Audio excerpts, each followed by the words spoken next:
ఇప్పుడే అందిన వార్త. ఏపీ ప్రజలకు ప్రమాదం. ఎన్ని లక్షల అప్పు ఉందో తెలిస్తే షాక్. ఈ విషయాలన్నీ తెలుసుకునే ముందు వీడియోని పూర్తిగా చూడండి, అప్పుడే మీకు పూర్తిగా అర్థమవుతుంది. అదేవిధంగా చాలామంది సబ్స్క్రైబ్ చేసుకోకుండా ఈ వీడియోని చూస్తున్నారు, దయచేసి సబ్స్క్రైబ్ చేసుకోండి. సబ్స్క్రైబ్ చేసుకోవడం వల్ల నేను చేసే ప్రతి వీడియో అప్డేట్ మీకు ముందుగానే నోటిఫికేషన్ రూపంలో వస్తుంది.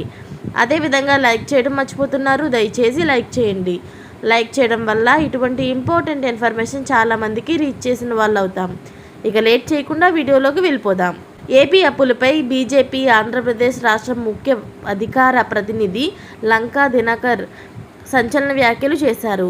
జగన్ సీఎంగా దిగిపోయే నాటికి ఏపీ అప్పులు 13 లక్షల కోట్లకు చేరినట్లు బీజేపీ ఆంధ్రప్రదేశ్ రాష్ట్ర ముఖ్య అధికార ప్రతినిధి లంకా దినకర్ తెలిపారు.